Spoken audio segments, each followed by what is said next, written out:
mu nekk seen alal war a développer seen réew nit ñaa ngi koy jaay di ko saax-saax mooy pétrole bi ak gaz bi mu ko waxee gars yi commencé kaas naan day wax lu ko neex ak day génn ay secret d'état lu nekk di wax waaye li mu wax ba léegi amul dara loo xam ne ni dina wan nañu ne richesse yi ñu am nga xam ne moom la ñu war a développer suñu réew moom la nit ñi jël saax-saax waaye naka nga mën a nekkee président de la République ñu nommé la ñu élire la nga jël richesse bi nga xam ne moo ëpp espoir ci Sénégal jël sa frère dugal ko ci mu indi ay nit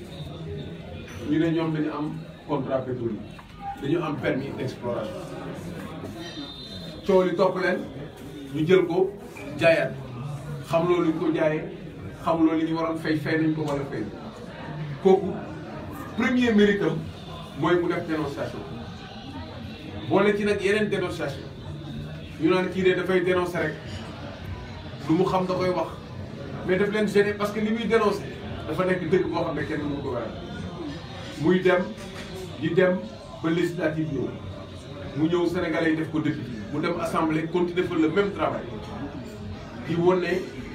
que budget yi ni ñu koy taxawalee baaxul di wane que intérêt Sénégal jiitaluñ ko ci contrat yi ñuy doxal di wane naka lañu mun a defaraate Sénégal ñu naan day wax rek député la dafa mer parce que dañ ko ràññee fonction publique te gis ngeen ni ñu ko ràññee fonction publique te pourtant Ousmane Sonko fu Sénégalais war a jaar pour nekk cadre bu mun a yore état bu war a am expérience su état jaar na fa parce que fii la juddoo yaroo fi bokk Sénégal ci côté yëpp bokk Kajoor bokk Casamance kenn mënul wax du Sénégal dégg làkku Sénégal di dund vie wu Sénégal nekk jullit nekk gor amul dara luñ ko mën a reproché am loxo yu set jàng ba dem ENAM bi muy dem ENAM mais moom moo doon major promotion boobu politiqueul jëpp d'accord nañu mérite mu nekk ci administration boo xam ne ci administration yi gën a sensible bokk muy administration fiscale liggéey fa pendant 15 ans yore fa ay services di contrôler de grandes entreprises kenn mosu ko dégg ci benn coow kenn mosu ko dégg ci benn luubal ñu wóolu ko jox ko syndicat mu yore syndicat def fa ay revendications ba nga xam ne amélioration bi ñu am ci yenn répartition yi am foofu yëpp moom moo nekkoon à la base kenn mosu ko dégg ci dara muy dem ba léegi mu am parti politique dugg ci politique di avancer ndànk-ndànk ñu ne amul vision dafay critique mu bind livre vision solution bind téere ban homme politique moo fi nekk en moins de 5 ans nga bind ñaari livre est-ce que gis ngeen ko fi xam nga livre moom du loo xam ne ni da nga koy bind pour ñu effacer da nga koy bind bàyyi ko fi pour l'éternité ñëpp a xam kooku ku wóolu sa bopp moo koy def mu bind livre wax naka la gisee àdduna naka la gisee économie naka la gisee social naka la gisee culture naka la gisee sport naka la gisee intégration africaine naka la gisee monnaie wax lépp ba mu leer depuis lors amul kenn ku ko weddi dañuy toog di kaas rek mais amul kenn ku bind comme moom daal di ne li mu wax amul wala fu mu taxaw jëlul mu ñëw xam nga mu ngi valoriser moom mu ngi yokk ay points mu dellu si ñu naan woy livre bi da ko wax nii vision la waaye amul programme ñi naan xamul lu muy def peut-être fiscalité rek la xam soo waxee monnaie lay xam te Ousmane Sonko pétrole rek lay wax ak gaz mu ñëw génne programme jot na bu mu defee livre bi dafa def appel à contribution kàngam yu ne wax seen xalaat ci programme nit ñi di ci waxtaan ñoo xam ne ñi domaine bu ci ne liñ ci am ci xam-xam kenn du ko weral ku ci nekk def sa point de vue waxtaan si ak moom waxul li ñu xalaat mu dugg ba mu mujj am programme bi kooku lan moo des déglu leen ma de lan moo des léegi jox ko réew mi rek léegi lii mu leen won nii ci vision won leen ko ci programme won leen ko ci jaar-jaar won leen ko ci jub won leen ko ci fit won leen ko ci engagement loolu ci ban candidat ngeen gis mu daje fa dama leen di laaj rek man de candidat laa woon waaye loolu yëpp dajewul ci man bu fekkee ñoo bokk vision bokk lépp avantage bu gand bu ma gën a am ci man mais xale bu tuuti la koo xam ne avenir u Sénégal xale yi ñoo ko yore lii mu def nii man defuma ko léegi lan moo des ci ku mel noonu da ngeen di toog rek di seetaan ba mu rëcc leen ngeen nekk fii naan bu ñu yëgoo li des mooy ngeen gàddu protéger ko jox ko réew mi wóolu ko jàppale ko mu transformer suñu vie tey nag suñu thème mooy dama leen di wax naka la war a transformer suñu vie ci diaspora bi bu ñu amoon temps dinaa leen wax dans chaque secteur naka lay transformer suñu vie nga xam ne lii fi nekk tey dans 5 ans bu ñu ñëwee di ngeen fekk leneen lu fi nekk mais comme tey diaspora moo ñu intéressé dinaa leen wax naka la bëgg a transformer diaspora bi mu nekk ci point 3 ak point 37 du programme ak ni mu ko tënkee ak waxtaan yi ñu ci waxtaan ak ni mu ko gisee yëpp parce que programme aussi mënoo fa tënk lépp parce que gars yi dañu mën a tricher waaw xam nga copier coller léegi dafa xam mun nga wax sa programme gars yi copier ko commencé ko réciter du ñu xam naka la nit ñi foo la ñoo ko moom moo tax dafa am parti yoo xam ne yi du ñu ko woon gars yi dañu koy denc ba nga xam ne bu ñu jëlee pouvoir bi ñu exécuter donc loolu moom mooy thème kon nag boo amee candidat bu mel noonu da ngay am fierté nga défendre ko mooy li ngeen def nii déjà mobilisé wu am seen carte képp ku amul carte la fii wala amoo droit voter dama bëgg ngeen yëkkati seen loxo ma wax leen ban sanction lañ leen di teg ñan ñoo fi mënul voter ci Maroc ñan ñoo fi mënul voter fii te mënuñoo dem Sénégal voter waaw waaw yéen ñii laa wax seen daan xam nga lan seen sanction mooy fii ak élection yi Sénégal ngeen fexe bu fukki nit wóor voter à votre place waaw loolu moom mooy seen sanction loolu moom mat na loolu mot na diaspora bi tey mooy ñi nga xam ne dañu nekk Sénégal liggéey fa pour une raison ou une autre quelle que soit la raison am na ñoo xam ne dañoo jàng bu seen jàng bëtt ñu war a yeggali dem toog am na ñoo xam ne dañoo toog amuñu pexe am na ñoo xam ne dañu ñëw sëy si am na ñoo xam ne dañu ñëw indi malade far càng fa ak lu ku nekk am na raison bu la jëlee sa réew nga dem mais est-ce que gis ngeen kenn ci diaspora bi koo xam ne day jóge Sénégal rek ne dafa décider rek bàyyi Sénégal rek ñëw définitivement dund fa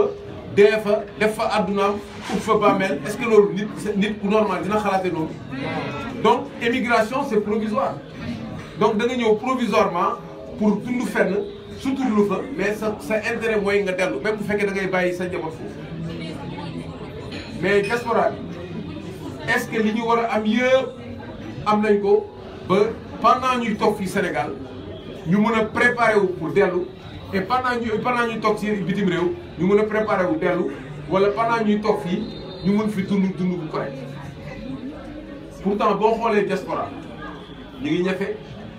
xam ngeen ñaata la ñuy dugal Sénégal ci lu officiel waxuma xaalis bi nga xam ne dafay jaar ci yeneen circuit wala xaalis boo xam ne compensation privée la maanaam nga ne Sénégal joxeel ma temps boo ñëwee fii soo ñëwee ma jox la marchandise bu tolloog moom wala joxal ma diw ma joxal la diw loolu compté wu ma parce que loolu neexul compte parce que c'est pas déclaré mais li ñu déclaré c'est 1201 milliards. Chaque année 1201 milliards dina jóge ci diaspora bi dugg biir Sénégal mais loolu moo ëpp aide au développement bi Sénégal bi recevoir ci ensemble des bailleurs du monde coow bi ngay dégg yëpp li diaspora bi di ñax di ko dugal Sénégal moom moo ëpp li bailleur de fonds yëpp di dajale di ko may Sénégal wala ñu ko koy dimbale kon nag économiquement puissance la loolu 1200 milliards boo ko defee 10 ans ñaata milliards ah 12000 milliards 12000 milliards budget Sénégal ñaata milliards 4000 milliards est-ce que gis nga donc bu dee 1201 milliards ngay dugal Sénégal ci produit intérieur brut bi ça fait 14%. soo jëlee budget bi c'est presque le tiers budget Sénégal kon richesse boobu état bu cuunewul war na ko mun a liggéey ba ñëpp mun ci jot moo tax ñu ne dafa jot li ñëpp bokk ñëpp jot ci lan moo manqué pour ñu mun a liggéey xaalis boobu xaalis fu muy jaar ci yan institution la xaalis di jaar banque est-ce que am na banque boo xam ne c'est destiné à la diaspora voilà première opération mooy loolu taxawal benn banque boo xam ne c'est destiné à la diaspora xaalis boobu déjà bu jaaree ci banque boobu wala le tiers rek jaar ci banque bi am na loo xam ne lii mën na ko sax mën na defar àdduna donc premier dispositif boobu amul ñaareel bi mooy xaalis boo ko yoree ñetti yëf nga koy doy mooy consommation mooy épargne li ngay denc ak investissement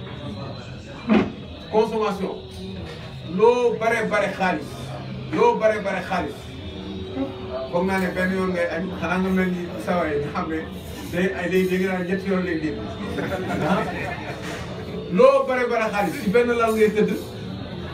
loo bare xaalis ci benn néeg ngay fanaan mënoo fanaanaloo ci ñaari néeg kon consommation lu tuuti la ci xaalis boobu n'est-ce pas loo mën a yàq mais am na loo xam ne boo yàqee ba sa biir fees mënoo takk ñaari cravate mënoo sol ñaari simis parce que dañuy wax ndoxu xam nga boo baree ay simis tam du tax nga sololoo ñaari simis te bu fekkee ci journée bi da ngay solu soo solo ba 8 heures nga changé ko 10 heures nga changé waat dañ naan ci yaram bi neexul même léegi sax xew boo ko defee sax boo commencé solo ñaari yoon ñetti yoon ñu ne kii dafa dox kon consommation dafa nekk lu tuuti ci li ngay am beneen bi mooy investissement maanaam xaalis bu jigéen parce que dafa am xaalis bu jigéen ak xaalis bu góor xaalis bu jigéen mooy jur xaalis bu góor du jur xaalis bu jigéen mooy xaalis bu ngay investir nga dugal 100 francs mu indil la 110 francs tey suba mu indil la 120 francs mais investissement pour nga def ko il faut que réew mi ngi koy def mu organiser wu mun a attirer investissement nga xam ne boo ko dugalee sa xaalis dina la amal njëriñ beneen bi mooy épargne maanaam li ngay denc pour mu am sécurité li ngay denc aussi boo xam ne day tax nit ñi wóolu la parce que balaa ngaa lebal nit booy lebal nit ñaari yëpp ngay yaakaar kii ngay lebal am na xaalis pour fay la wala yow am nga moyen wañaar loxoom pour mu fay Sénégal souvent dañ naan bu ñu leen critiquer ci endettement ñu ne woy endettement bi c'est bien parce que ça permet de développer on fait confiance au Sénégal ce n'est pas un problème de confiance c'est parce que ñi lay lebal xaalis am nañu moyen wañaar sa loxo pour nga fay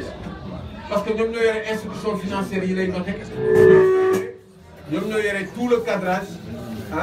macroéconomique ba nga xam ne boo fayu ñoom dinañu mën a couper les robinets moo tax c'est pas parce que on fait confiance au Sénégal on prête de l'argent à notre pays c'est parce que ñi lay lebal ils ont les moyens de vous contraindre moo tax ñu lay lebal donc épargne day tax nga am matelas financier boo xam ne day nekk ci institution yi nga xam ne boo soxlaa ñu mun la lebal ligne de crédit nga ne da nga bëgg a tabax ñu ne la joxeel apport joxeel garantie parce que am nga garantie wala nga am ay revenu yoo xam ne chaque fois dafay jàll ñu gis ko ñu mun la lebal donc soo amee 1200 milliards bu diaspora bi am banque projet investissement boo bëgg a def mun nga ko def am nga épargne ci banque bi et puis di nga am loo consommer normalement bu ñu ko organiser donc fonds d'investissement pour les immigrés kooku ci suñu programme la nekk boo demee point 37 di ko c'est extrêmement important beneen bi mooy yow boo liggéeyee dañ lay fay nga am revenu mais revenu bi ñu lay fay est-ce que lépp ngay consommer dafa am looy consommer am looy denc pour en cas wala nga def ci ay garantie am loo xam ne da nga koy denc parce que boo demee ba sa doole amatul boo demee ba nekk retraite mais boo demee ba retraite da ngay soxla xaalis te doo liggéey boo demee boo soxla xaalis te doo liggéey bu dee liggéeyoon bi ngay nekk xale bu góor denculoo ko wala bi ngay nekk jigéen bu am doole am kàttan mais boo demee ba màgget boo amul doom bu liggéey wala boo amul système sécurité sociale bu lay couvrir mais tàkk nga donc moo tax pour garantir retraite émigré yi dañuy organiser lu ñuy wax un fonds de pension kooku aussi boo demee ci point 37 programme bi ñu ko fekk fonds de pension moom mooy permettre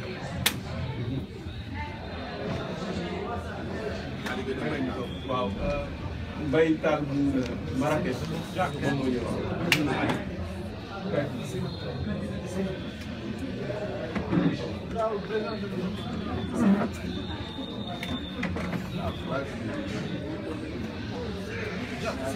Senou Senou kay kay Senou Senou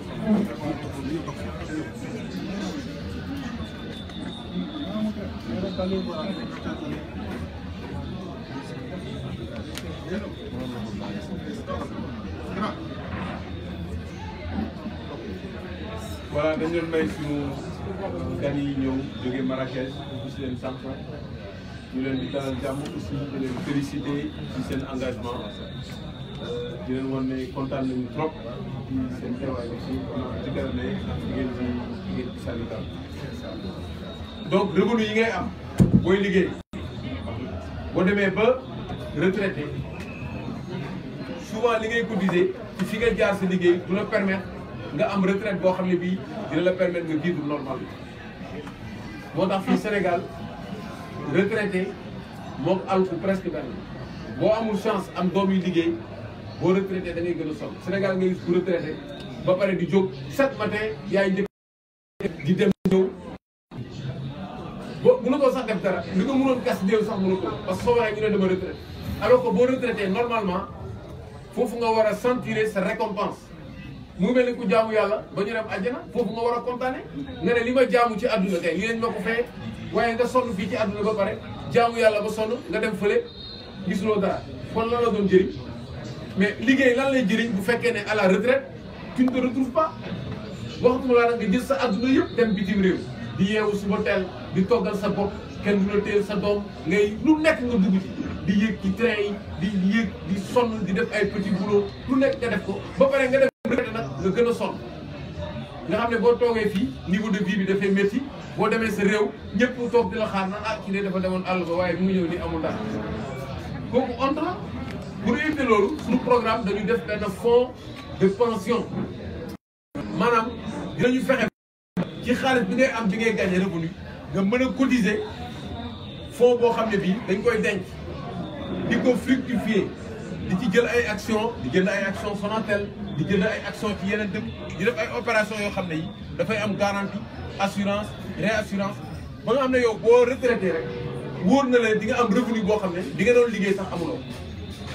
tey li dal émigré yu bare yi nekk ci dëkk tubaab yi surtout da ngay cotiser mais da nga naan yow sa fonds de gën mooy nga taxawal un fonds de pension donc yéen gis ngeen ci programme candidat yi boo xam ne kii def na ñaar ñoom man dama bëgg ngeen tontu ma laa wax. waaw léegi yéen nga xam ne diaspora ngeen nekk bu dee ci garantir leen ne xaalis bi ngeen di yóbbu Sénégal ñu organiser ba pare organiser leen banque organiser fonds social de pension mais boo ko gisul ci programme mu nit kooku lan nga fay wuti ba pare nag dafa am ñoo xam ne moom mën nga waxu candidat yi waaye ñi nga xam ne yore nañu réew mi wala ñu mos koo yore wala ñu mos a ñam ci ñi ko yore def fi ay ati at defuñu ko xalaatuñ ko bu ñu ñëwee ne dañ koy def dañ leen di la te nag bukki kenn du ko denc seen 1200 milliards yooyu boo gisee émigré yi joxuñu ko benn institution parce que wóoluwuñu ñi nga xam ne ñooy diriger Sénégal manque de confiance boobu la ñu bëgg a rétablir moo tax confiance li koy indi mooy loxo yu set et loolu moom moo nekk ci suñu candidat donc banque wax naa ko fi wax naa fonds d'investissement wax naa fonds de pension waaye léegi pour nga dellu Sénégal il faut que le retour soit organisé ñëw leen Sénégal rek nga ñëw après nooy def mais investissement boobu pour ñu organiser ko il faut que au moment bi nga nekkee fii nga mën a am koy adressé wul foofu pour mu réaliser say projet ce premier projet mooy lan nga mën a jënd kër mais fii ñan ñoo fi amul problème boobu nga dajal sa xaaj liggéey ko jox ko sa cousin bu sant Cissé ah wala bu sant Dramé ne ko dama bëgg nga tabaxal ma ah mu dem fekk bâtiment jàmbur photo ko envoyé la ko WhatsApp ne la muy avancé fekk takk na jabar bu yàgg ah nga toog di xaar rek boo ko dee maa ngi donc investissement boobu ñun dañuy créer benn maison de la diaspora. Maison de la diaspora tous les services yi nga xam ne diaspora bi dañ koy soxla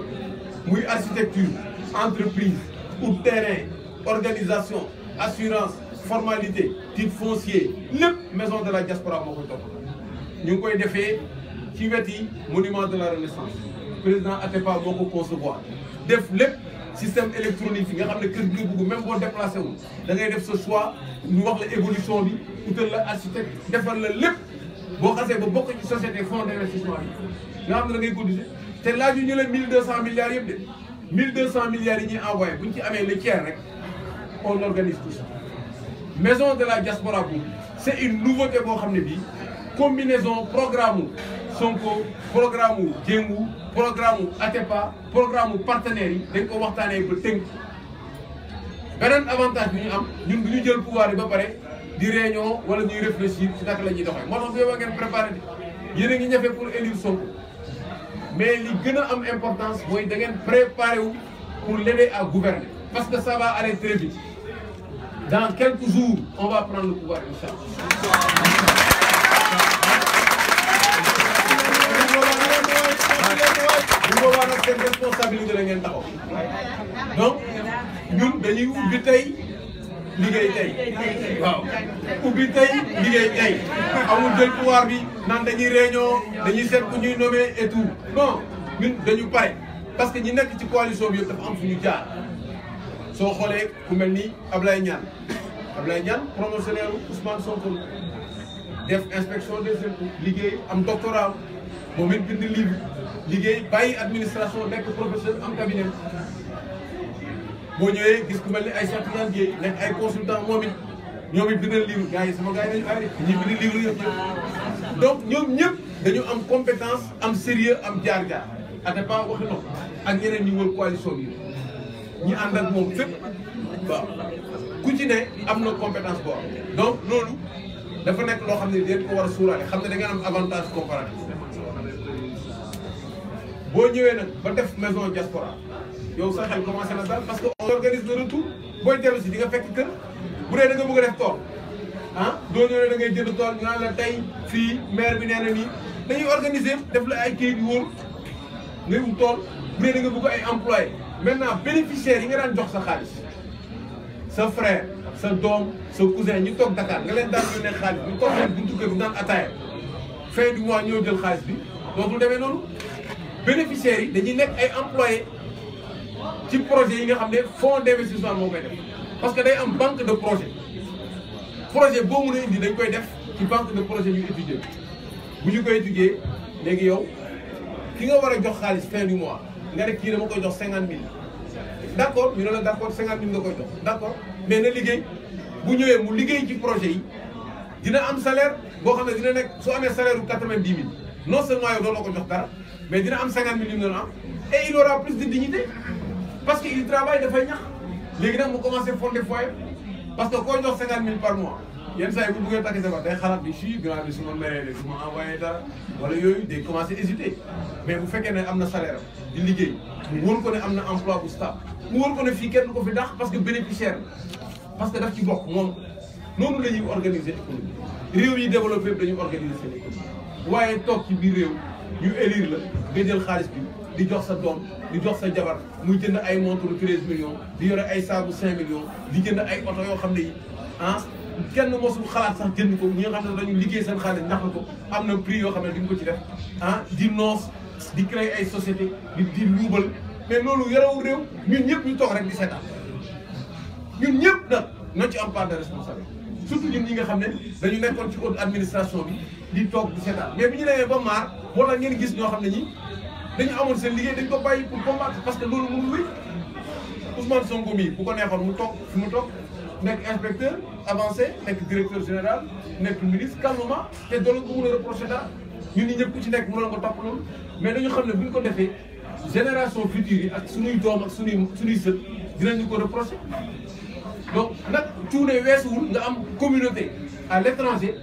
boo xam ne bii mu ngi ñefe di dugal xaalis bu toll noonu te mënoo ko sax organiser mënoo fexe ba ñu jox la confiance ba nga organiser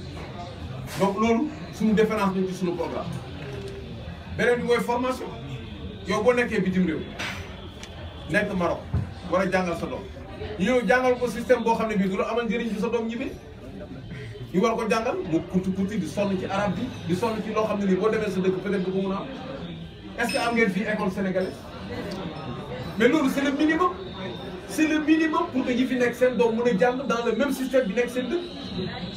qu'est-ce que ça coûte dañuy ñëw may terrain dinañ ko def ça coûte rien loolu non seulement état bi sax moo ko war a financer comme ni muy financer ambassade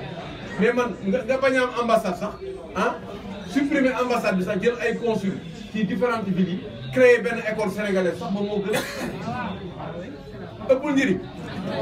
waaye ambassade yoo xam ne dañ fay dajale ah di dem ay cocktail jamono ambassadeur bi ñu koy fay 500 000 par mois ah mais loolu amul njëriñ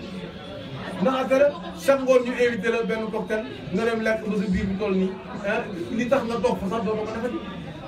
donc il faut investir pour mu am éducation formation professionnelle formation générale boo xam ne bii dafay coïncider ak métiers yi fi am fii ak métiers yi am Sénégal ba pare nga fexe culturellement xale bi bañ a tardé boo amee doom mu juddoo ci dëkku tubaab yi wala dëkk yi te amul culture du Sénégal xamul kan mooy Serigne Touba xamul kan mooy maam El Hadj Malick xamul kan mooy maam Limamou Laye xamul dara xamul lan mooy lépp xamul xamul lan mooy kasat xamul dara day toog rek soo ñëwee ci papa je vais des archives ah c'est pas possible nga def da ngay perte sa doom waa sa doom la wéy mais papa tu mens dara ñoo xale yi dañuy yàqu mais yaa leen yàq et état bi ko war a organiser bu am ay atelier de rattrapage culturel xale bi di ñëw vacances di dugg dans le circuit nga dugal ko daara dugal ko ci église bi mu jàng xam religion mu nekk nit koo xam ne dafay yemb parce que loo jàng boo amul yenn culture yi doo yaru te boo yarawul xale bu yarawul lu mu muntu yore lu mu muntu toll da koy sànni waaw xale bu yarawul moom bu yoree loo soxla bul sol bul xuloog moom parce que boo ko woowee da lay sànni da ngay topp ci ginnaawam rek ndànk dina reewantu ba bàyyi li mu yor nga for ko ndànk waaw donc xale dañ koy yar te yar xale ci responsabilité état la moom suñu programme éducation bu ma toogoon fii expliqué leen ko fii la ñuy yenn mais éducation dafa am importance ci xale donc suñu programme ci côté éducation dafa am solo beneen bi mooy gestion régularisation yow boo nekkee ci réew di xalaat ñu expulsé wala nga nekk ci réew amuloo këyit wala nga nekk ci réew di nëbb boo gisee police ah sa fit bi ne tël ah dootoo mën a def dara est-ce que loolu mën nga fi liggéey si jàmm wala nga nekk ci réew boo xam dañ lay harcelé ah parce que amuloo këyit te doo ñemee xuloo nit bu la tooñee sax doo bëgg a sori da ngay mujj dem di dugg ci ay circuit mafia ñu lay defloo ay yoo xam ne yi naa la dugal ci lii di nga ci am lii parce que amuloo situation bu régulière donc responsabilité état mooy foo mun a am nit bu dee dafa fay ñëw wala mu naaw sax ñëw ci dëkk ba wala mu toj dëkk bi yëpp ba yegsi yow sa devoir en tant que état mooy nga régulariser situation donc dans la diplomatie dans la négociation bi ngay def d'état à état da nga war a recenser ñaata émigré nga am ci dëkk bi de façon claire nette biométrique sans nu mu tuddati approximation di nga xam ñaata sénégalais ñoo nekk Maroc ban âge la ñu am lan la ñuy def Maroc nga xool lépp négocier pour ñu régulariser booy négocier la coopération économique les projets bu ñu bëggee ñëw par exemple nga ne Maroc am na entreprise boo xam ne dafa war a tabax ay bâtiment au Sénégal ñu ne Adoba day tabax xaw ma nu mu tudd Adoba dañu war a tabax benn projet cité de l'émergence wala yooyu nga ne ko d'accord mais cité bi ngay def ñaata nga ci am ñu ne tant de milliards ñu ne d'accord tant de milliards nga ci am donc ça correspond à la régularisation de tant de Sénégalais qui sont au Maroc voilà c'est ça c'est comme ça qu'on dit. boo ko defee balaa moo am benn projet ah nga ne ko lii ku ne dama bëgg dugg CEDEAO ah dama bëgg dugg CEDEAO nga ne ko d'accord léegi dañu waxtaan ci condition dugg CEDEAO mooy tous les pays de la CEDEAO yi fi am seen ressortissants yi nga régulariser leen. c'est comme ça qu'il faut négocier mais état boo xam ne bii liggéeyul du mun a négocier soo amul capacité de négociation mënuloo développer si mooy li Sonko di wax boo jiitalul intérêt Sénégal mënuloo defar sa réew. il faut nga jiital intérêt Sénégal doo jiital sa intérêt bopp waaw waaye ñëw woy monsieur man utal ma visa wala dama bëgg nga utal ma sat loolu lañ fa nekkee alors que l'intérêt général nga war a jiital. donc régularisation dafa am solo c'est un droit boo xasee ba dox ba yegsi quel que soit foo jaar de cette situation garantir la formation mais bu fekkee ne liggéey bi niñ ko def nañ ko niñ ko war a defee kenn dootul génn xam ne da ngay compter ñu fay jóge di génn parce que mën nañu dund seen dëkk defar nañu seen dëkk ba nga xam ne di nga mën a lekk di nga mën a jàng di nga mën a yaru mbéy mi dox na sàmm bi dox na pêche bi dox na lépp dox na ba nga xam ne lu mu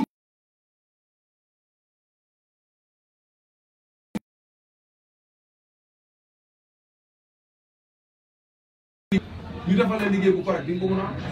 mais problème bi mooy boo toogee Sénégal boo ko amee tey balaa nga faa amaat ah da ngay toog ay weer balaa caag nga ñëw fii rek xoslu ko ci sutura nga xam ne au moins nit ñi dinañ ne yaa ngi étranger dinañ yaakaar ne sax am nga dara nga toog fii di dundee sutura mais loolu aussi dafa am âge boo ko fi amee yàlla nag boo fi feebar mu jëm nag ci affaire couverture sociale boo fekkee da nga bëgg a tabax sa réew sa ressortissant nekk à l'étranger te fajoo leen xamoo nuñ leen di fajee état du Sénégal n'a aucun respect xamuñu luñ leen di fajee bu ñu amee accident xamuñu gis nañu condition yi leen di rey parfois sax duñu intervenir parfois ñu ne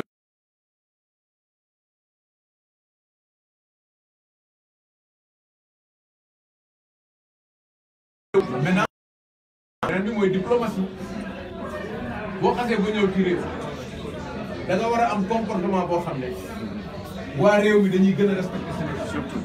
xam nga Sénégal respecté woon nañ ko fii bu baax ñu ngi koy respecté ba tey mais dafa am comportement yoo xam ne boo ko amee bu yàggee doog ñu respecté Sénégal te bu yàggee nit ñi yeneen dëkk yi lañ lay traité bu yàggee dañ naan bon comme culture Sénégal di organiser ay foire di fi indi ay artistes di loolu wala ay sculpteurs ay artisans noonu la ñuy développé ba nga xam ne culture bi nga xam ne moom nga am dëkk bi ngay ñëw sax daf koy enrichir nga xam ne touristes yi ñëw dañuy bëgg a xool culture sénégalaise au Maroc ngeen di def des semaines culturelles yoo xam ne ku nekk day indi facette am joolaay ñëw indi fii sama mbokk soninké yi ñëw indi ku nekk indi ñu def festival de danse festival de la musique festival de l'écriture de récitation du Coran wala yooyu ñu indi ay xale ñëw Sénégal def fi ay colonie de vacances wala ñu tëju ci benn kër rek def colonie ba dugal leen ci famille yi loolu mooy indi brassage culturel entre les pays c'est ça qui amène la paix entre les pays loolu moom mooy force immigration donc immigration du affaire u caaxaan dafa nekk une force boo xam ne da nga ko war a toppatoo boo ko toppatoowul nag day nekk une faiblesse et aujourd'hui au Sénégal l'immigration malgré milliards yi muy génne yëpp c'est une faiblesse mais c'est une faiblesse parce que justement le gouvernement n'a pas un programme pour favoriser l'immigration lépp lu ngeen mën a wax nag dañ leen di tax mun na ñëw fii sa leen xaalis ngeen xuloo seen biir kii yóbbu lii kii yóbbu bu paree fàtte nañ léegi nag yéen a war a jël seen destin en main ñun duñu wax kenn dañuy may dërëm pour quoi dañuy wax lii moom mooy suñu programme beneen bi mooy suñu cerveau yaa xëy ñun li ñu am ci borom xam-xam yi nekk bitim réew moo ëpp li ñu am ci borom xam-xam yi nekk Sénégal est-ce que xam ngeen loolu les plus grands savants sénégalais ñu ngi ci àll les meilleurs techniciens sénégalais ñu ngi ci àll donc dafa mel ni rek benn nuage buy promener dans le monde nga xam ne jëriñul Sénégal moom laay wax c'est un cloud africain c'est un cloud africain boo xam ne bii dañu ko war a boole ak les ressources qu'on a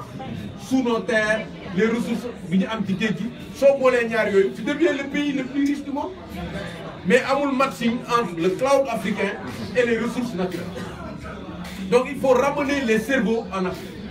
Mais pour ramener les cerveaux en Afrique, il faut réunir les conditions pour les attirer. Il faut faire de l'Afrique une terre d'aspiration de ses propres fils. Pour que nous demoon mën a ñëwaat ba ñu ñëw de mais conditions yi la ñu d'accord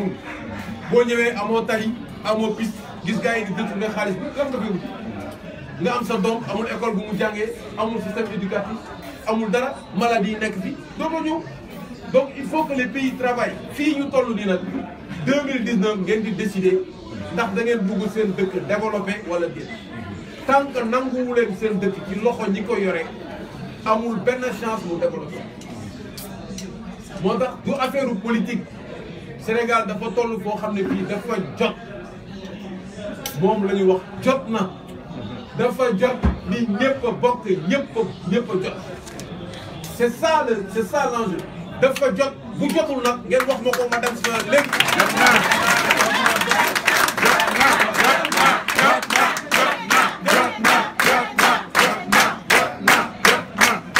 Donc aujourd'hui les cerveaux qu'on a les gosses qu'on forme les gens qui sont formés dañu war a liggéey Afrique liggéey Sénégal buñ ko defee lépp mën nañ ko mën a développer industrialisation moo tax ci programme mu jot na industrialisation am important. C'est-à-dire que le président Sonko mooy koo xam ne kii du wax loo xam ne hasard lépp lu mu wax rek am na fu mu ko teg dafa ñëw laal ressources yi parce que xam na ne ressources yi ngay jël le cycle vertueux qu'on va créer mooy tu prends les ressources boo jëlee ressources yi nga def industrialisation nga transformer les ressources naturelles nga am des emplois boo amee emploi nit ñi am ay revenus bu ñu amee revenu liggéey cercle vertueux boobu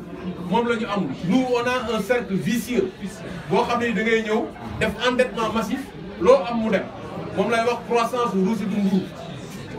croissance bi ñu am mburu mi day dem bopp mburu mi dem ñuuxit bi dem ruusitu mburu moo des Sénégal soo waxee ñu ne woy ñi endetté Sénégal en 2011 ils avaient 2400 milliards d'endettement actuellement on est à 6700 milliards en 2023 on sera à 9700 milliards donc plus ñuy dem plus ñuy endetté amul benn politique d'investissement boo xam ne dina changer donne ce cercle vicieux là moo tax revenu yi mënul yegg ci population Sénégal ñu naan croissance am na 6,8% te terewul nit ñi di gën a doon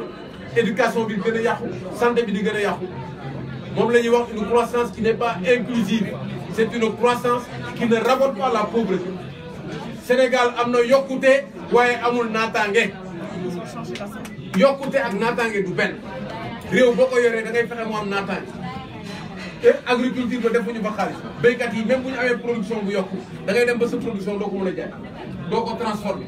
donc Sénégal dafa bloqué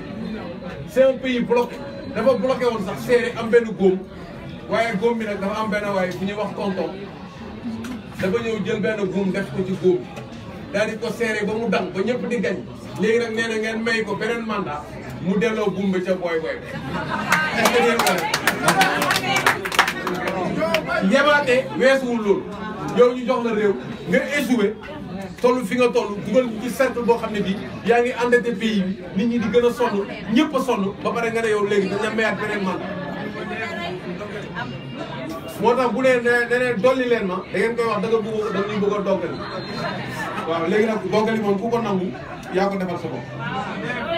voilà la situation émigré voilà le programme qu'on a pour la diaspora ma ne ndax programme boobu neex na leen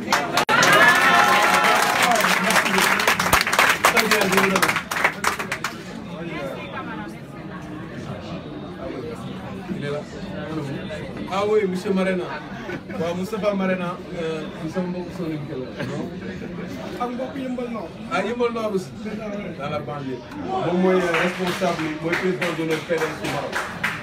waaw donc loolu c'est un honneur pour ñëw fi ñun vraiment ñu ngi lay sant bu baax ci sa présence voilà merci beaucoup. Merci beaucoup président. Merci beaucoup.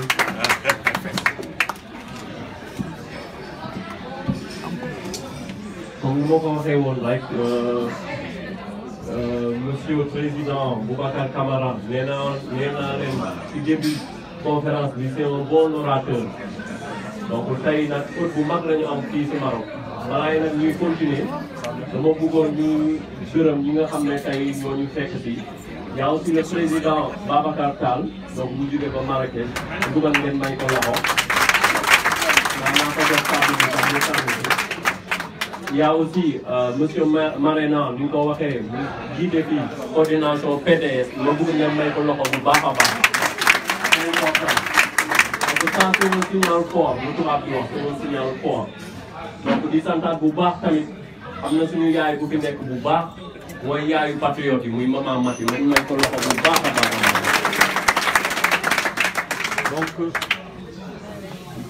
donc dañuy continuer comme niñ ko waxee gis ngeen exposé bu ñu def tey ci thème bi mu am solo trop ni programme jot na kon jot nañu changer Sénégal te Sénégal nag changement comme ni ma koy faral di waxee changement radical lañ soxla parce que gis nañ fii alternance 2000 gis nañ fi 2012 yooyu yëpp ay changement la waaye changement dëgg bi c'est un changement radical te loolu nag avec Ousmane Sonko am nañ ci yaakaar bu baax a baax a baax te Sénégalais yi dafa koy faral di wax ne Ousmane Sonko c'est pas le Messie le Messie ce sont les 15 millions d'habitants du Sénégal donc loolu nañ ko xam bu baax a baax a baax donc léegi nag ñu bu amee dañuy jël ñetti patriote balaay boobu sax damay jox président Babacar Tall mu sànni ay kàddu dafa am solo trop parce que doom dafa doon nit koo xam ne dafay ñu bay waaram bu am solo donc dama koy jox micro bi mu joxe ay kàddu sensibiliser waat jeunesse bi c'est important.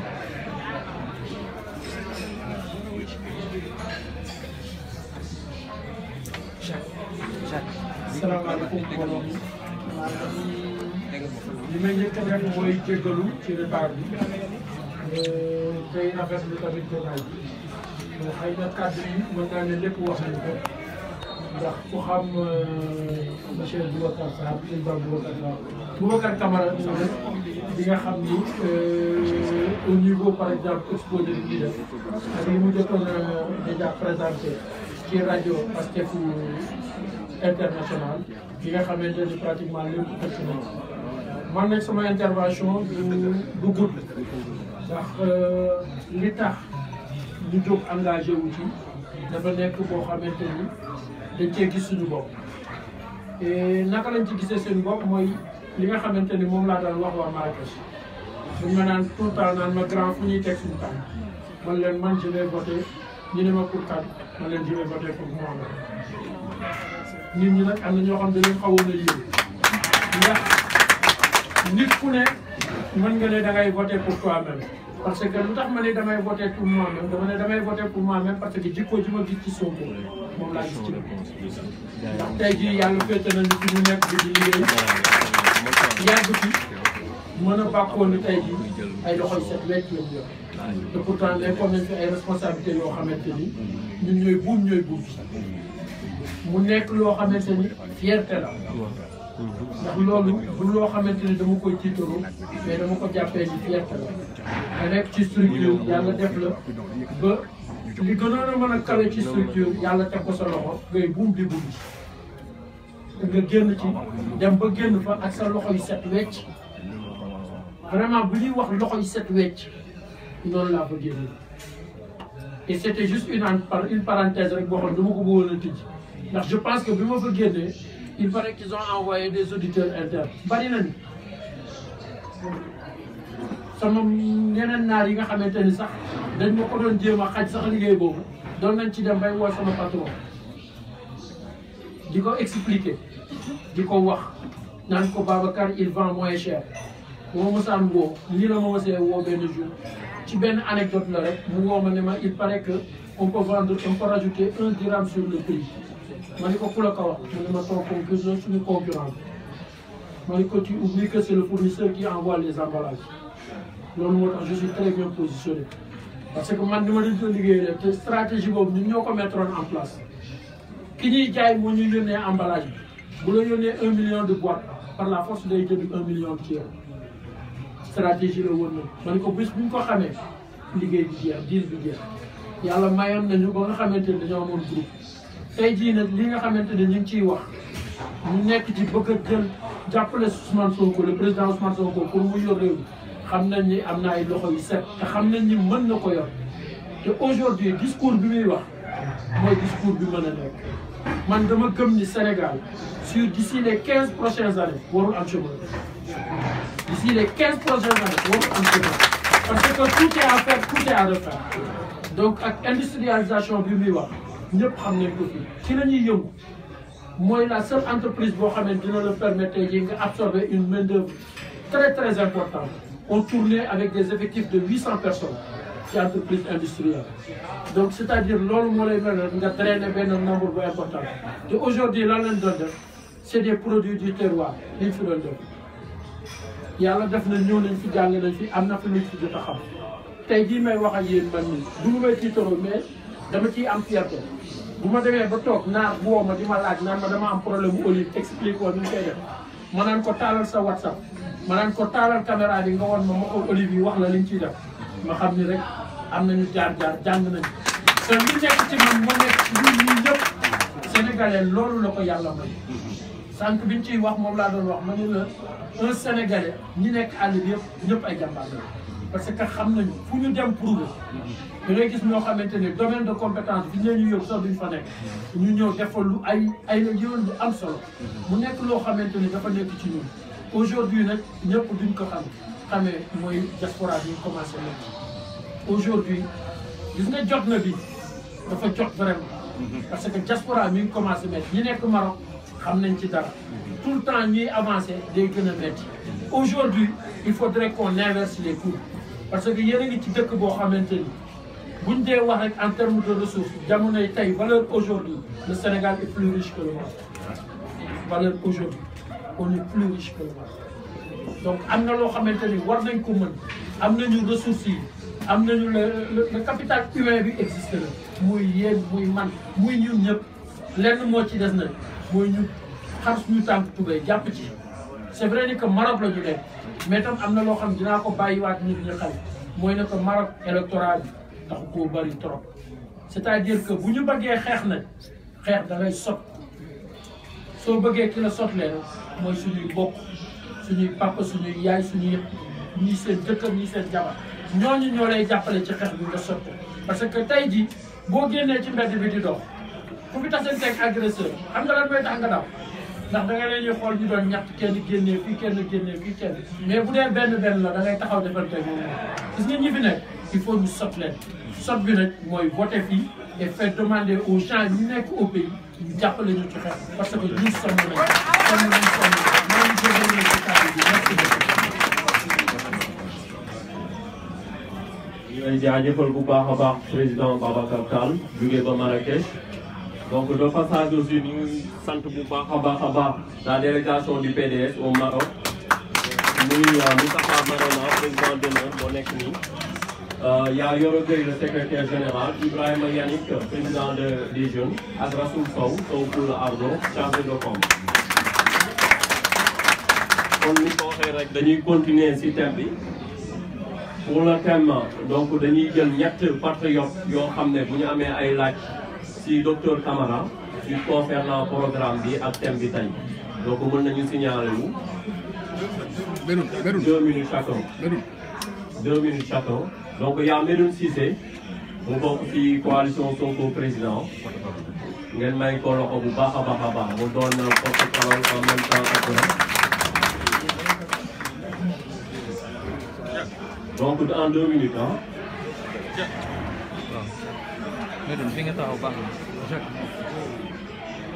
waaw asalaamaaleykum mbooloo mi. maa ngi leen di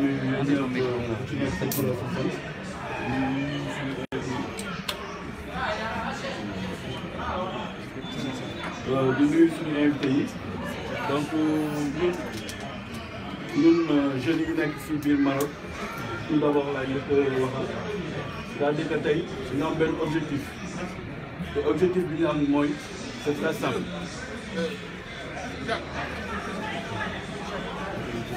C'est bon? C'est bon, vas-y. D'accord, donc je disais que dañu am benn objectif te objectif bi ñu am tey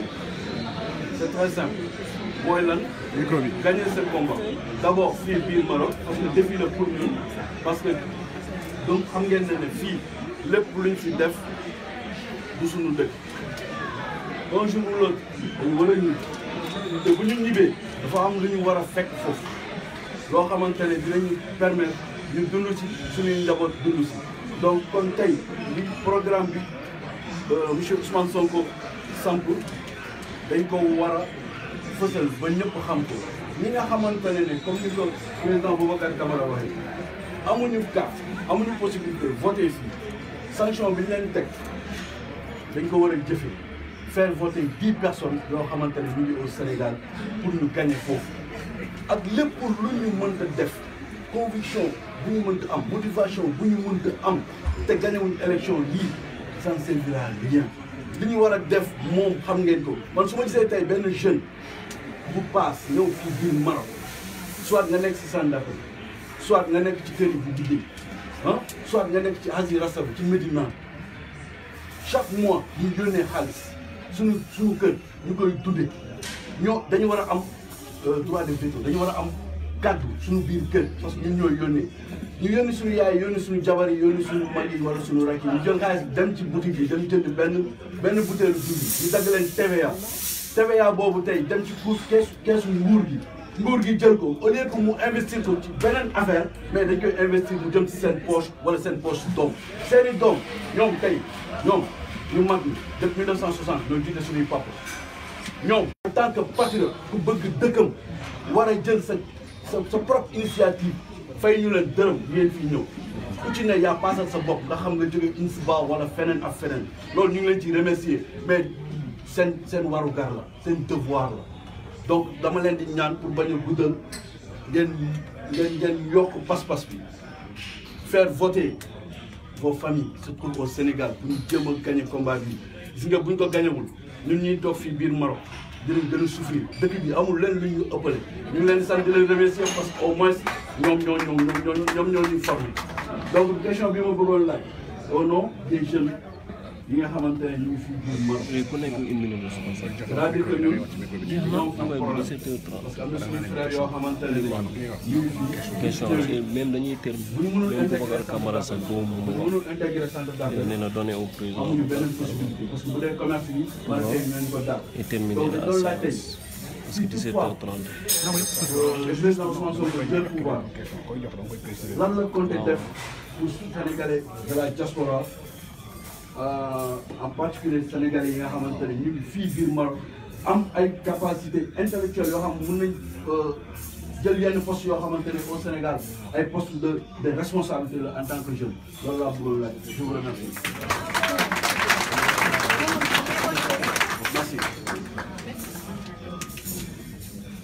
waaw ñu ngi lay jaajëfal Medoune donc merci beaucoup donc dañuy jox kàddu gi monsieur Marena moom moo fi teewal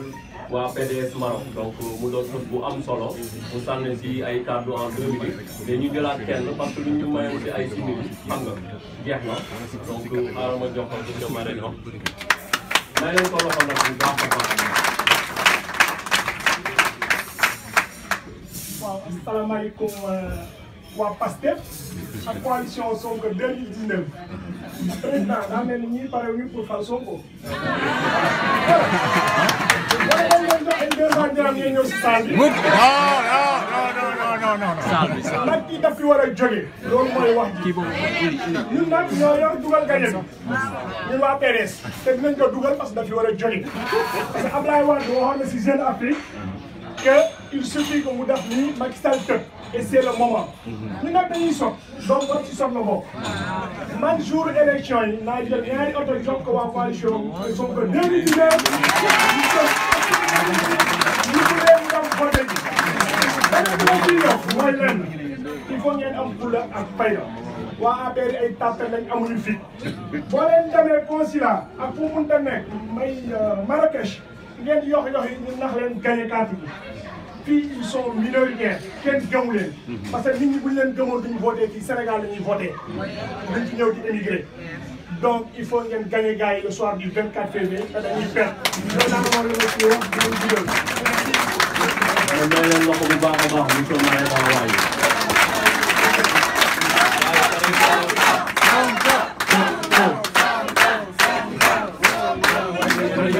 laaj benn patriote parce que comme ma ko waxee dañu mayoon ci ay simili jeex na ba pare benn patriote rek laay jël mu laajam benn 1 minute. xamal nañu ne Maître Wade dafa ne la parité avant tout da nga jël benn soxna. xam nga donc mu laaj benn 1 minute mu laaj président Boubacar Camara. maa ngi saluer de passage monsieur Diallo Salif Diallo ma bëgg ngeen may ko loxo bu baax a baax a baax. président Boubacar ñëw mu ngi taxaw bu baax a baax a baax.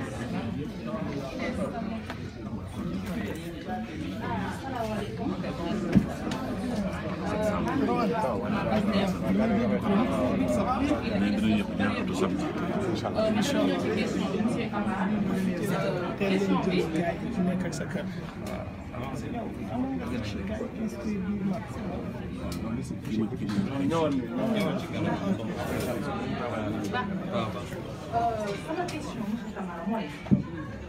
dama seetlu Afrique de l'Ouest Sénégal dañu gën a yàq à travers le monde parce que à chaque fois da ngay dégg benn doomu sénégalais boo xam ne da ngeen ko déglu waa te du mujj fenn man question de sécurité man moo ma inquiété parce que dama nekk nit koo xam te damay yëngu ci wàllu marché donc damay expose tentation yëpp donc à chaque fois dañuy dégg sénégalais bu ñu rey que ça soit Maroc ak feneen yeneen dëkk yi te loolu dama seetlu ne Afrique de l'Ouest yëpp Sénégalais kese lañ ko ñemee def ndax benn xeet boo ci laal di nga ko set léegi nag man damaa bëgg a xam yéen seen programme lan ngeen prévoir pour sécuriser ñi Sénégalais yi nekk de l'extérieur à travers rayu yu bëri ñuy rey te kenn du xam cause yi te du mujj fenn man loolu moo ma inquiète loolu mooy sama question.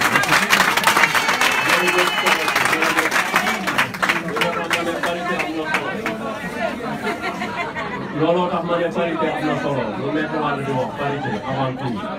donc dama ne léegi dañuy jàll si laaj yi donc di Moustapha Fall tamit am na laaj bu am solo donc jox na ko docteur Camara te ñu jàll si laaj yi parce que lu ñu mayoon si ay simili jeex na tàkk.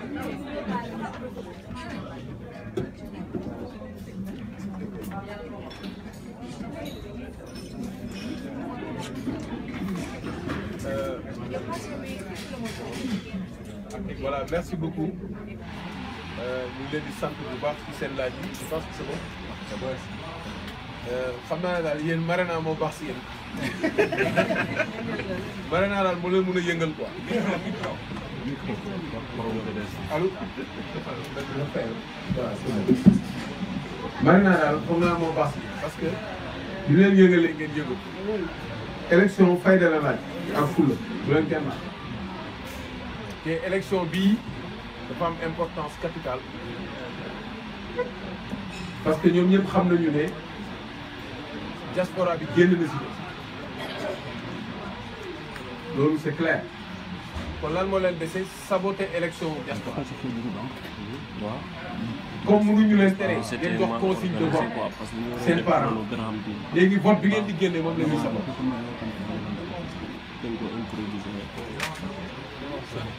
waaw léegi c'est bon c'est bon dafa am benn pratique bu daan am ci dépouillement yi dafa am benn article L 336 bu code électoral bu wax ne bu ñu voté ba pare dañu war a recenser vote yi bind ko ci benn fiche prévu à cet effet fiche boobu la ñuy jël envoyé ko ci commission à Dakar xam nga PV yi bu ñu ko defee ba pare ñëpp dinañ ko am mais PV yi après dañ koy envoyé par valise diplomatique allô.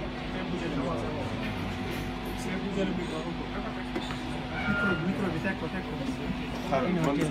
micro moom dara la ci. allô. c'est bon c'est bon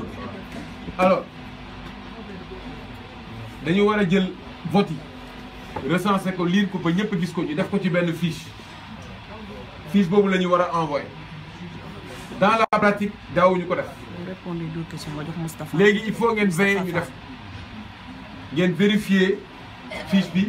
ñu def ko fiche boobu ñu envoyé ensuite PV yi ngeen scanné ko envoyé photo ko envoyé comme ça bu fekkee dañu déformer résultat yi nga mën ko xam ci moment bi commission bi di réunion parce que nu ñuy defee bu ñu defee vote yi ba pare rek dañuy jël benn feuille rek bind ci Maroc recopier ko au stylo envoyé noonu lañ ko daan jotee amul woon benn authenticité alors que fiche bi defar nañ ko ba nit ñi signé donc fiche boobu ngeen di envoyé ku leen nangu jox ambassade bi wala consulat bi ñuy bind ay feuille di ko envoyé parce que mën nañu modifier résultat yi. ñaareel bi mooy actuellement fichier bi génn na mais fichier bi amul numéro CEDEAO amul numéro CEDEAO te parrainage bi fichier bi ñu jox conseil constitutionnel loolu du fichier dañu jël benn liste Excel numéro CEDEAO numéro électeur boobu amul bureau de vote kon du fichier dafa war am bureau de vote boobu li fa nekk région yi bi ñu buggee éliminer parrain yi dañu déplacer ay nit ci ay régions pour que yenn candidats yi bañ a am le nombre dans les régions léegi nag fichier bi comme ñëwewuñu def loolu dañu joxe fichier avec les bureaux de vote mais dañu dindi numéro CEDEAO donc boo amul numéro CEDEAO ak liste électeurs yëpp bu leen neexee mun nañu jël benn numéro CEDEAO jox ko plusieurs personnes créer ay carte électeur jox leen ko ñooñu voté même bu ñu voté wul 2 fois am na ñoo xam mun nañu voté benn yoon ñu dindi leen seen encre am na ñoo xam ne amuñu woon droit voté ñu jox leen ko wala amuñu âge voté ñu jox leen ko pour ñu voté stock boobu bu ñu ko amee rek mun nañu gagné ku leen neex donc ñun on va réclamer la liste CEDEAO c'est-à-dire que comparer ak fichier mais yéen yéen a war a vigilant ku bokkul ci yéen bu fa ñëwee di voté bu leen ko accepté ngeen vérifier parce que mun nañu jox sax ak ñoo xam ne ñii duñu ay sénégalais pour ñu voter gis ngeen fële li fa xew regroupement bi am daaf bu jaaxal sénégalais yëpp ñëpp yeewoondoo rek daje fa ne dañuy jël seen carte ñu dugal leen ci ay carte loolu kenn mësu ko gis donc dafa am stock yoo xam ne yi comme ñoom xam nañu ne perte nañu sàcc rek moom moo leen des da ngeen di fexe ba du ñu ñëwee sàcc mooy ngeen mobiliser wu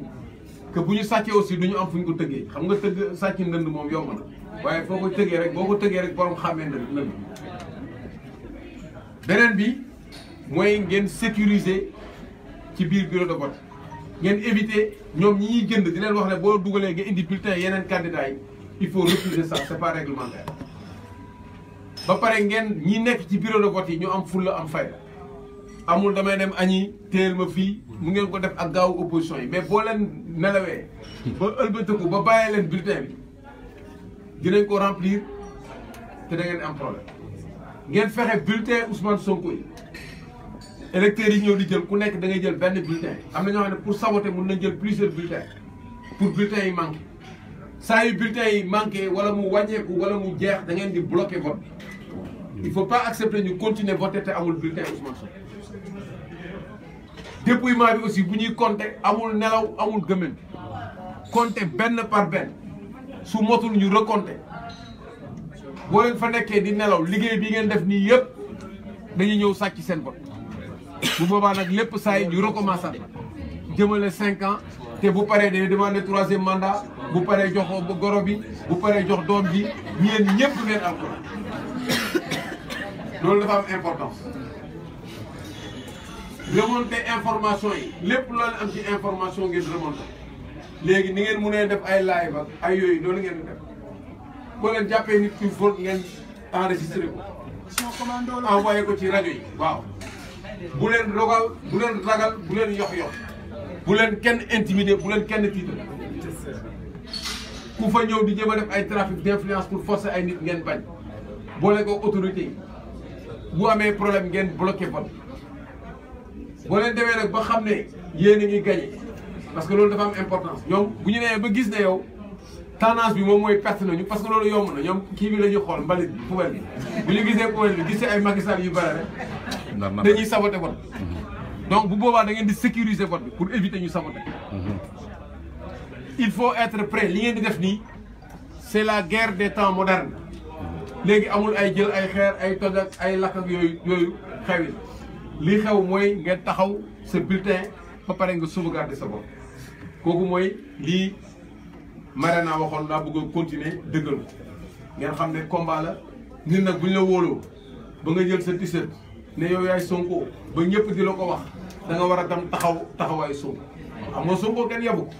ba taxaw ñëw ne da ngay gis nga ko assemblée bu gaa yi ñëwee def dañ leen fekk ci micro bi leen fekk nangu ko gis ngeen nu muy def ah il faut faire la même chose boo amee leader nag da ngay inspiré wu ci moom waaw loolu dafa am important beneen bi mooy question wu cotisation sociale est-ce que dinañu ñefe pour que cotisation sociale yi ñu mun ko rapatrier ñun schéma bi ñu am mooy schéma wu def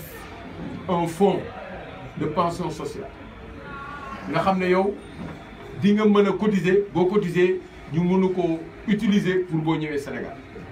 cotisation sociale yi fii lañ koy organiser ñoom organiser wuñ ko pour ñun pour seen ressortissants léegi li ñu mën a def foofu mooy renégocier pour que ñu mën a fexe ba soo cotiser fii ak soo cotiser fële mu nekk benn donc bu boobaa le fonds bu ñuy mettre en place moom mooy négocier ak autorités yi pour que cotisation yi ngay am mu mën a compter avec les décotes qu'il faut loolu c'est des négociations qu'on va faire donc c'est une question qu'on a bien notée surtout ñi nga xam ne ñu ngi liggéey ci centre d'appel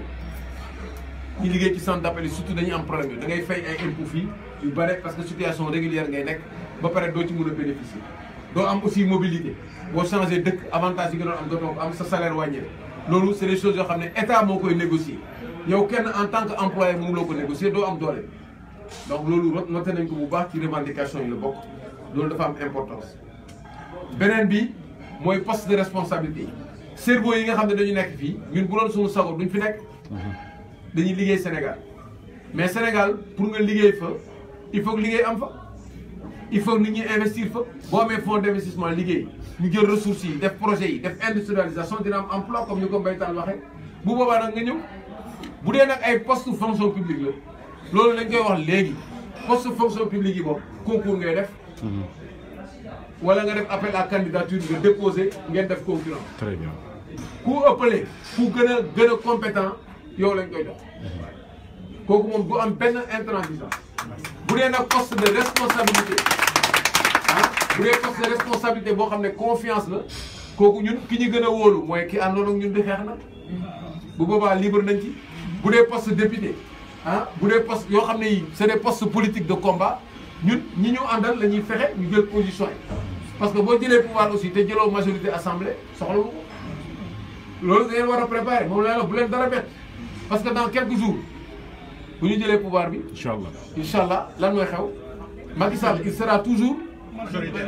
majoritaire à l'assemblée. léegi pour nga dissoudre assemblée bi il faut mu am 2 ans au mois de juillet dina am 2 ans donc il faut ñu gérer transition boobu mais bu ñu dissoudre assemblée bi day fekk mu wóor ñu ne bu ñu ko dissoudre dinañ am majorité donc da ngeen di préparer pour ñu am majorité bu ñu amee majorité nag ci la ñuy gën a am doole pour defar suñu politique te booy gagné xamuloo ban pourcentage ngay gagné booy gagné 2e tour xamuloo 3e bi kan la xamuloo naka la lay jàppale xamuloo yan accord ngay am de gouvernement donc rien n'est gagné à l'avance combat bi day doog a commencé kon nag Macky Sall pour daaneel ko ñetti mbéj ngay dóor mbéj bu njëkk bi mooy présidence ñaareelu mbéj bi mooy assemblée ñetteelu mbéj bi mooy mairie waaw donc da ngay dóor mbéj mu daanu nga diri dóoraat mbéj diri ko ba décembre nga dóor mbéj mu jeex ñu liggéey réew kon nag combat bi jeexul c'est pas au soir du 24 février lay jeex 24 février bu ñu jàllee premier tour baax na bu ñu jàllee war a dem 2e tour beneen combat mooy commencer c'est une nouvelle élection élection boobu bu ñëwee ñu dugal assemblée nationale mais yéen da ngeen am responsabilité de xaw ma ndax xam ngeen ko xaw ma xamu leen te compte Sonko il compte sur vous de waaw waxuñu ne ngeen gagné rek commencé féete di wër di def ay caravane ba gars yi nanguwaat victoire bi ci yéen waaw loolu dafa am importance dama leen di wax lu leer dama bañ ngeen dem fii way ñëwoon na fii waaye avertir ñu dama leen di avertir seen responsabilité dafa am importance trop trop. beneen question bi mooy affaire sécurité moom laa ko fi wax sànq boo amee ressortissant mu nekk ci dëkk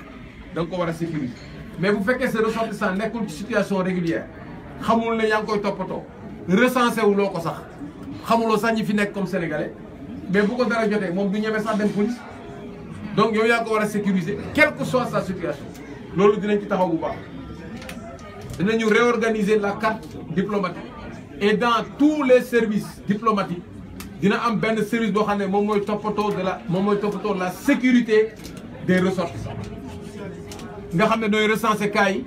day am benn numéro vert boo xam ne yow yaay def réclamation bu fekkee xale bi dafa nekk situation yoo xam ne nga def réclamation mu am benn collaboration avec la police pour ñu mun a seet suñu gars yi fan la ñu nekk ci yan la ñu nekk yoo xam ne dañuy exposé wu ci danger donc sécurité boobu dinañ ko def et quelle que soit la situation même bu fekkee ñun suñu ressortissants yi ñoo tooñ ñun dañu war a taxaw pour protéger leen waaw. ensuite pour le rapatriement aussi dañ koy jël en charge waaye yaa xëy boo dimbalewul nit sa réew baaxul ba mu jóge fa ñëw bitim réew dimbale woo ko ba mu sonn fa ba yàlla jël fa bakkanam wax dëgg yàlla war nga ko mun a suturaal sax ah ñu yóbbu ko denc ko nga mën ko jël en charge mais dafa ñaaw nit gaañu ñu naan nañu cotiser pour ñu koy rapatrier ah mais loolu moo fi am ñoo xam ne ñoom ñoo ci sonn mais loolu manque de respect weesuwul loolu donc loolu dafa nekk loo xam ne ni sóoraale nañ ko te dinañ ko wax. am na sànq suñu xarit bi Camara jóge woon Marrakech di ñuy wax affaire franc CFA waaw di wax affaire levier affaire franc CFA position Ousmane Sonko daf ci leer nañ am na ñu koy jéem a déformer yaakaar ne day ñëw rek gagné pouvoir bi ñëw ne franc CFA c'est fini ça ne se passe pas comme ça affaire monnaie dafa nekk lu sensible mais levier monétaire bi dafa nekk levier boo xam ne bii dafay permettre sa économie nga mën a koo gën a développer levier boobu dinañ ko yëngal niñ koy yëngalee mooy on le fera au bon moment d'abord on le fera pas n'importe comment mais dinañ ko def révision bi dinañ ko def ba nga xam ne réserve yi nga xam ne dañ koy jël suñu xaaj bi ñu jël di ko tayle ah loolu moom dafay jeex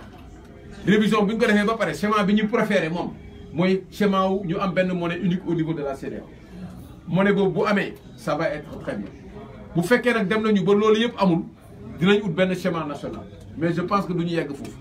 mais dans tous les cas monnaie bi évolution day ànd ak évolution économique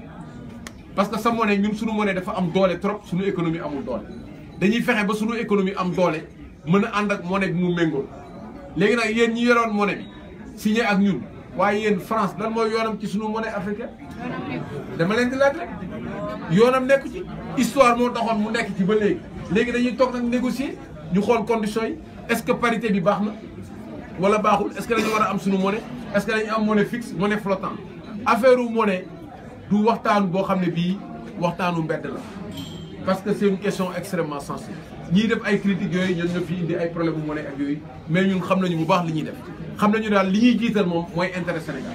te am nañu techniciens yi war étudier nañ ko boo liiree fii livre bi solution leeral na ko ba mu leer nañ donc du ñu def dara au hasard du ñu ñëw aussi def dara parce que dañu bëgg a def dara rek ay affaire souveraineté loolu taxul ñu mais li wóor moom mooy c'est un levier boo xam ne bii dinañ ko utiliser pour le financement comme ni ñuy utiliser levier kii caisse de dépôt et de consignation comme ni ñuy utiliser levier train de vie de l'État comme ni ñuy utiliser yeneen levier ressources naturelles yëpp dinañ ko utiliser ba am ressources yi pour am les moyens de notre développement kooku moom mu ngeen ñu ci wóolu vraiment li ngeen di laaj daal mooy cooki leen pour ñu gagner ah affaire économie affaire lu ñuy organiser réew mi yooyu il faut nous faire confiance on a les équipes qu'il faut pour le faire je pense que man loolu laa fi jotoon ci ay questions yaakaar naa ne fàttewuma benn ah ñu leen di sant di leen gërëm ah di leen féliciter di leen remercier ci seen teewaay. waaw jërëjëf docteur Camara kon moo ko waxee rek tey moom xam-xamam may wax waaw donc damay jël kàddu gi rek balaa ñuy tëj ma jox ko Moustapha Fall moom dafa am benn contribution en 2 minutes donc bu mu nee jege si s'il vous plaît.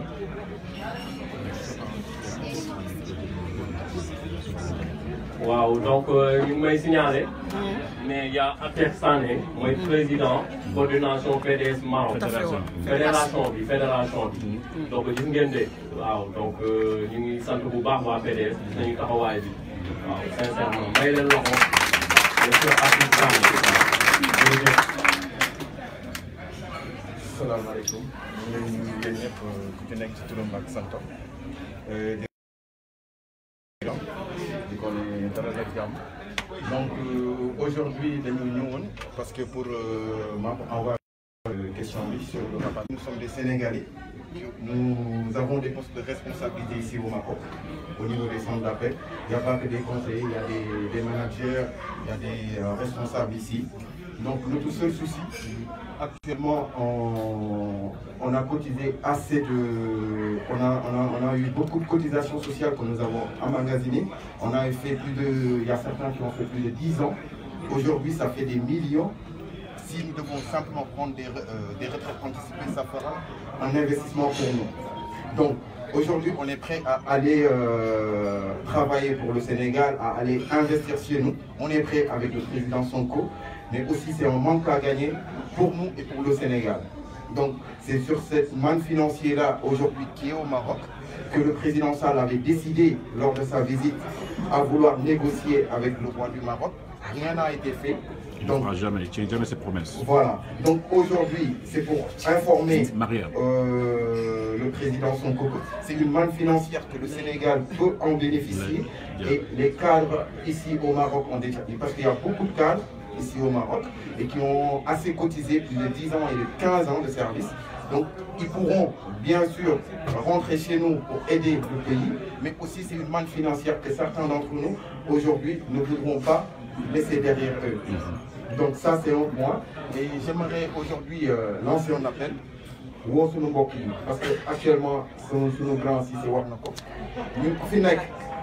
lu mu dee yor na ñetti nit Sénégal lu mu dee li ñuy dundal Sénégal ku mu ci néew nekk na ñetti nit.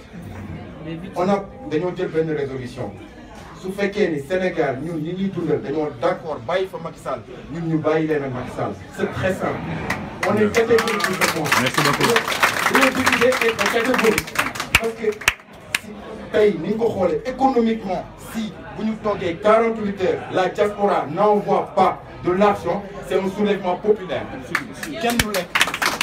Donc il faudra que le message mu passe. Ku ci nekk nga wax ak sa mbokk 50 000 wala 20 000 bi ngay yónnee boo tëjee robinet bi ñaari weer Macky Sall dinañu abal même bu tëjee élection yi 2 mois sans virement Macky Sall va dégager. Donc c'était le message à faire passer. Merci beaucoup. kii mooy Moustapha Fall la dañuy rafetlu may leen ko loxo waay bu baax a baax kon tey ñu ngi rafetlu tey conférence bi mais balaa ñuy tëj dañuy sant di gërëm di gëwal di wax rek dafa am solo loo gis rek am na lu ñu nekk ci ginnaaw donc ñu ngi sant d'abord les Amazones c'est important ñoom maman Diédhiou ñoom Rose la sama maman nag jiite leen loolu yaay mat yi ba bëgg ko sama biir xol waaw may leen ko loxo nag maman ñu sant bu baax a baax tamit yaa monsieur Rawane Samb mu doon koo xam ne combat moom laa koy wooyee quoi ma ne ko moom mooy partenaire bu Sonko quoi vraiment day jëriñ Jacques. Non, c'est du Rawane, c'est pas du partenaire. Jacques. Donc, pour l'Im Dal. Jacques. Et il y a aussi un homme de l'ombre, moi, le vice-coordonnateur, moi, monsieur Abdouba. Mais un homme modeste.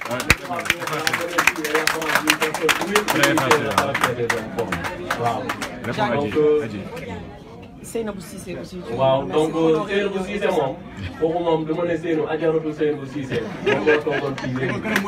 kooku moom dañooy gërëm di ko gërëm bu baax a baax boo xam ne nag ñu ko mos a fàtte muy Lamine Bodian. waaw donc moom moo yore notification donc ñu koy sant bu baax.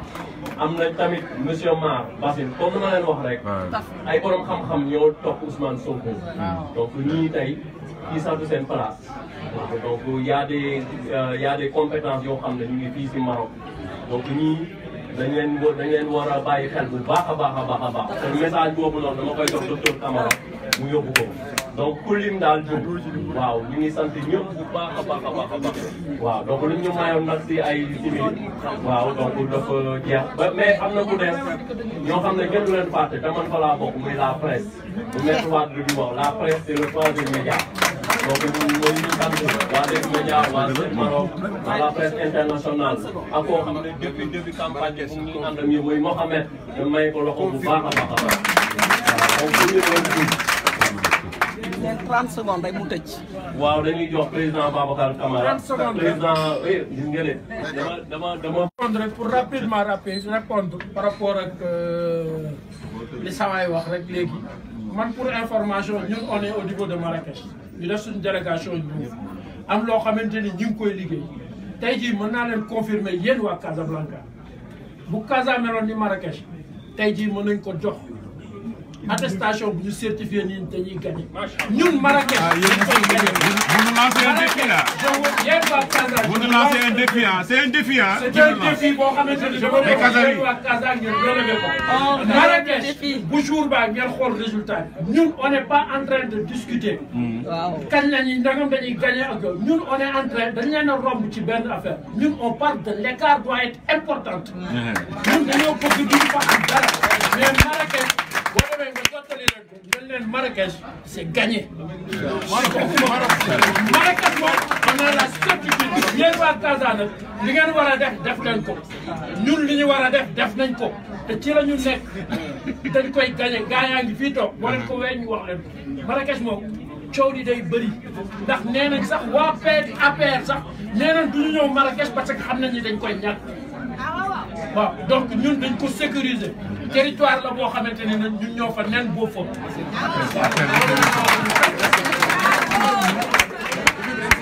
jaajëfal bu baax a baax. mais non mais Jacques président Babacar Tall. Jacques mais dama ne ko nag dëgg la Marrakech taxaw nañu mais Maroc yëpp a taxaw. non bëgg changement. Jacques et le changement non Jacques il nous a lancé un défi. et nous dans Casa on va relever ce défi. donc dañu war a am ay interview ak presse nationale bi ak internationale bu fi nekk